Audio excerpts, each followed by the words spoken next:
Sound take 7 action. Raghav Chadha versus Kejriwal, क्यों मचा बवाल? राघव चड्ढा कौन सा तूफान लाने वाले? स्वाति मालीवाल पर चुप्पी, राघव चड्ढा पर एक्शन। केजरीवाल के सामने क्या मुसीबत आ गई? टीम केजरीवाल ने राघव चड्ढा को लेकर क्या खुलासा कर दिया? अब इसका चैप्टर। इस वक्त राजनीति में केजरीवाल और राघव चड्ढा के बीच बवाल की बहुत चर्चा हो रही है। राघव चड्ढा केजरीवाल की टीम का प्रमुख चेहरा रहे हैं, लेकिन सीन ऐसा पलट गया कि अब राघव चड्ढा पर केजरीवाल की टीम धड़ाधड़ अटैक कर रही है। ऐसा अबे जल्दी बोल, कल सुबह पनवेल निकलना है। ऐसा बवाल मचा कि राघव चड्ढा को केजरीवाल ने किनारे लगा दिया। आम आदमी पार्टी ने कल राघव चड्ढा को राज्यसभा में डिप्टी लीडर के पद से हटा दिया। संसद में उनको बोलने के लिए समय नहीं देने के लिए कह दिया कि इसको मत बोलने देना। आज जब राघव चड्ढा बोले तो आम आदमी पार्टी में तूफान आ गया। केजरीवाल एंड टीम एक साथ राघव चड्ढा पर टूट पड़ी। जिस बात को कल तक छिपाया जा रहा था, आज एक सुर में राघव चड्ढा पर आरोप लगाए, लेकिन अभी भी यह साफ नहीं हो पाया कि राघव चड्ढा पर एक्शन आखिर हुआ क्यों। सवाल उठ रहे हैं कि क्या अरविंद केजरीवाल से बनी दूरी राघव चड्ढा को भारी पड़ गई? क्या संसद में आम जनता के मुद्दे उठाना राघव चड्ढा को भारी पड़ गया? क्या राघव चड्ढा को उनकी बढ़ती लोकप्रियता भारी पड़ गई? राघव कुछ पूछा मैंने कुछ। चड्ढा आम आदमी पार्टी में दूसरे स्वाति मालीवाल साबित हो रहे हैं, जिन्हें पार्टी से तो नहीं निकाला गया है, लेकिन साइडलाइन जरूर कर दिया गया। आम आदमी पार्टी के नेता आरोप लगा रहे हैं कि राघव चड्ढा पार्टी लाइन से अलग चल रहे हैं, बीजेपी के करीब जा रहे हैं, डर गए हैं। लेकिन राघव चड्ढा को कोसने वाली उनकी पार्टी यह नहीं बता पाई कि स्वाति मालीवाल पर फिर एक्शन क्यों नहीं लिया, जबकि तो वो भी तो पार्टी लाइन से अलग चल रही है। राघव चड्ढा ने आज अपनी पार्टी पर क्या आरोप लगाए? उन्होंने क्यों कहा कि मेरी खामोशी को मेरी हार मत समझिएगा? मैं रो नहीं रहा हूं, मैं खुशी में मेरे आंसू निकल रहे हैं। वो कौन सा तूफान लाने वाले हैं? क्या होने वाला है? आम आदमी पार्टी में मचे इस घमासान का एक ट्रेलर देखिए, फिर पूरी खबर और अंदर की बात बताएं।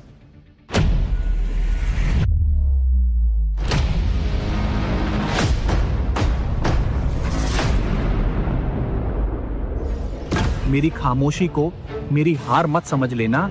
मैं वो दरिया हूं जो वक्त आने पर सैलाब बनता है। जो डर गया समझो मर गया। विपक्ष के इतने नेता डर गए और कूद के बीजेपी में चले गए, शायद अगला नंबर हो सकता है राघव जी का। अब ये चोरों के गैंग में माल के बंटवारे की आपस की लड़ाई शुरू हो चुकी है।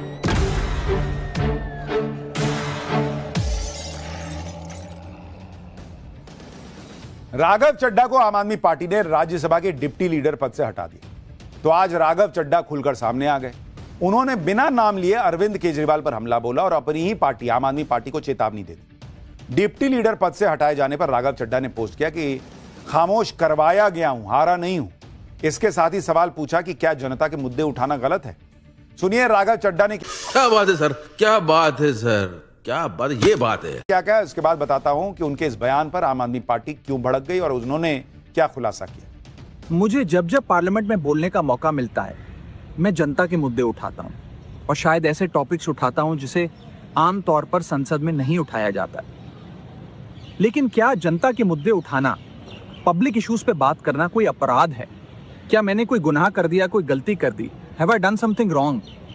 ये सवाल आज मैं इसलिए पूछ रहा हूं क्योंकि आम आदमी पार्टी ने राज्यसभा सेक्रेटेरिएट को ये कहा है कि राघव चड्ढा के पार्लियामेंट में बोलने पर रोक लगा दी जाए।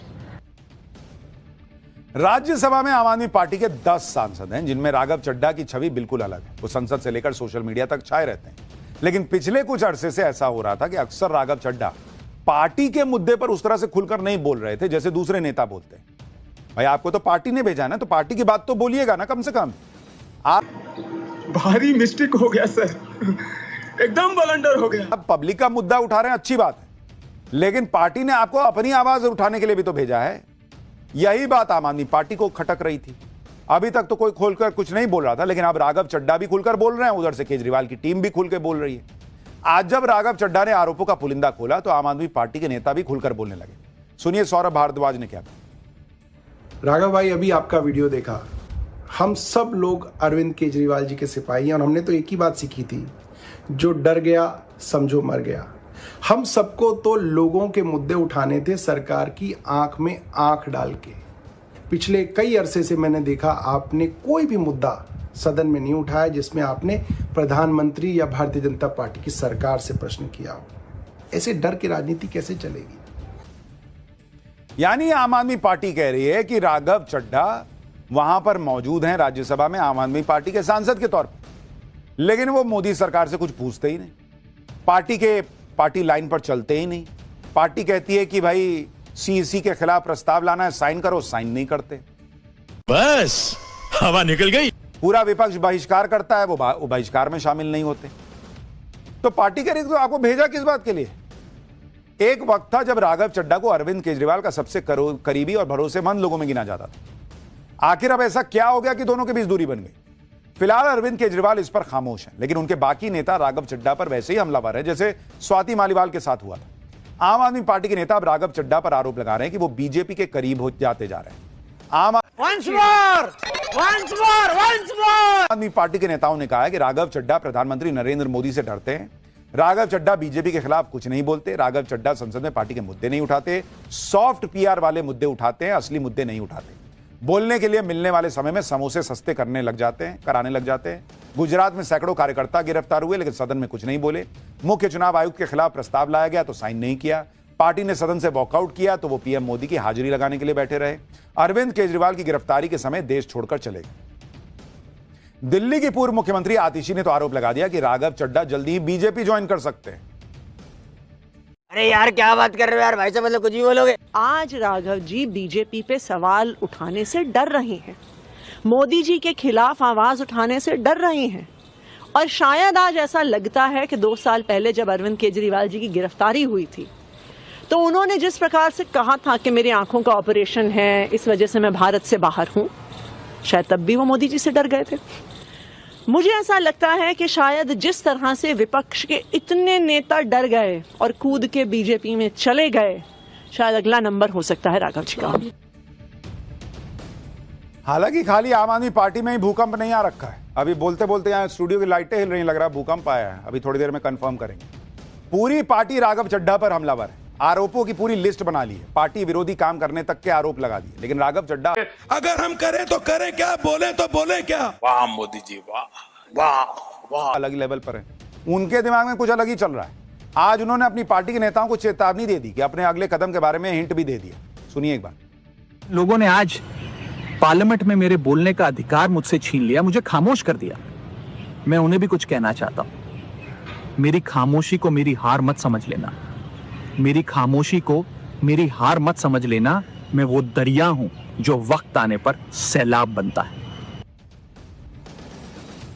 राघव चड्ढा कह रहे हैं वो वक्त आने पर सैलाब बन जाएंगे, तो किसको बहा के ले जाएंगे? ऐसा क्या करने वाले हैं? एक्शन होने के बाद राघव चड्ढा बड़ी बड़ी बातें तो कर रहे हैं, लेकिन उन्होंने ये नहीं बताया कि पार्टी के लिए उन्होंने इतने दिनों में किया क्या। अगर पार्टी ने उन्हें राज्यसभा भेजा था तो उन्होंने पार्टी के कौन से मुद्दे ये सब क्या देखना पड़ रहा है। अच्छा है मैं अंधा हूं। सदन में उठाए। जबकि आप देखिए कि आम आदमी पार्टी ने राघव चड्ढा को कहां से कहां तक पहुंचाया। 2012 में राघव चड्ढा ने दिल्ली लोकपाल आंदोलन के दौरान राजनीतिक यात्रा की शुरुआत की। 14 में आम आदमी पार्टी के नेशनल प्रवक्ता बन गए। 2015 में पार्टी के सबसे युवा कोषाध्यक्ष बने। 2020 में दिल्ली के राजेंद्र नगर सीट से विधानसभा चुनाव जीते। 2020 में ही दिल्ली जल बोर्ड के उपाध्यक्ष बने। 2022 में राज्यसभा के सबसे युवा सांसदों में शामिल हुए। आम आदमी पार्टी के नेता यही आरोप लगा रहे हैं कि वो सदन में कभी भी पार्टी के मुद्दे नहीं उठाते। कभी तो पार्टी की भी बात करेंगे। सुनिए संजय सिंह क्या कह रहे हैं। दिल्ली में हम लोगों ने देखा किस तरीके से चुनाव आयोग का दुरुपयोग हुआ। पंजाब का मुद्दा होता है उस वक्त आप खामोश रहते हो, नहीं बोलते हो। मोदी के खिलाफ आवाज नहीं निकालते हो। तमाम वो मुद्दे जो जनहित के हैं, देश से जुड़े हुए हैं, पार्टी से जुड़े हुए हैं, पार्टी के कार्यकर्ताओं से जुड़े हुए हैं। गुजरात में पार्टी के कार्यकर्ताओं को पीटा जाता है, मारा जाता है, उस पर नहीं बोलते। राघव चड्ढा अपना तर्क दे रहे हैं, लेकिन आम आदमी पार्टी की तरफ से कहा जा रहा है कि संसद में ऐसे कई मौके आए, चूतिया बनाया तुमको, जब राघव चड्ढा पार्टी के विप के खिलाफ चले गए। आज पंजाब के मुख्यमंत्री भगवंत मान ने तो यहां तक कह दिया कि उन्हें ऐसा लगता है कि राघव चड्ढा कॉम्प्रोमाइज्ड हैं। समोसिਆਂ ਦਾ ਰੇਟ ਜਾਂ ਕੋਈ ਕਿਸੇ ਡਿਲੀਵਰੀ ਜਿਹੜੀ ਹੈ ਪੀਜੇ ਦੀ ਉਹ 30 ਦੀ ਬਜਾਏ 40 ਮਿੰਟਾਂ 'ਚ ਹੋ ਜਾਣੀ ਚਾਹੀਦੀ ਹੈ। ਐਦਾਂ ਦੇ ਮੁੱਦੇ ਚੱਕੂਗਾ ਫਿਰ लगूगा नहीं, ਤੁਹਾਨੂੰ शक नहीं होगा कि किसी और पास से तो किसी और स्टेशन तो बोल रहे हैं। सर आपको लग रहा है कि कॉम्प्रोमाइज है राघव चड्ढा? आप मानते हैं कि वो कॉम्प्रोमाइज है? हाँ जी। आम आदमी पार्टी के नेता राघव चड्ढा पर बैक टू बैक फायरिंग करते जा रहे हैं पॉलिटिकल, लेकिन स्वाति मालीवाल पर आज तक किसी ने कुछ नहीं कहा। ना उन्हें राज्यसभा से हटाया गया, जबकि यही स्वाति मालीवाल आम आदमी पार्टी और अरविंद केजरीवाल पर फायर रहती है। स्वाति अबे क्या बोल रहा है? पिलियन बोल, पिलियन बोल। मालीवाल ने केजरीवाल के निजी सचिव पर मारपीट का आरोप लगाया था, जिसके बाद विभव कुमार को गिरफ्तार तक किया गया था। उन्होंने केजरीवाल पर यमुना नदी को नाला बनाने की अनुमति देने तक का आरोप लगाया। यमुना की सफाई के लिए आवंटित 7,500 करोड़ रुपए के दुरुपयोग का आरोप लगाया। सफाई के मुद्दे पर उन्होंने अरविंद केजरीवाल के घर के बाहर कचरा फेंका। अरविंद केजरीवाल पर पंजाब में सरकारी कैंप कार्यालय को करोड़ों खर्च करके बंगले में बदलने का आरोप लगाया। तो वो तो खुला आरोप लगा रही हैं, फिर भी उन पर एक्शन नहीं हुआ। राघव चड्ढा पे हो गया। लोग पूछ रहे हैं ऐसा क्यों, और ये भी पूछ रहे हैं कि क्या अगला एक्शन स्वाति मालीवाल पर होगा। लेकिन कई सूत्रों का कहना है कि बड़ी वजह यही है कि राघव चड्ढा बहुत दिनों से पार्टी के लिए पार्टी की आवाज नहीं बन रहे थे, और इसलिए वो नाराजगी का लेवल यहां तक पहुंच गया कि उन पर यह एक्शन। अब सवाल यह कि क्या वो चुनाव के पहले बीजेपी या कांग्रेस में जाएंगे, ये वक्त बताएगा।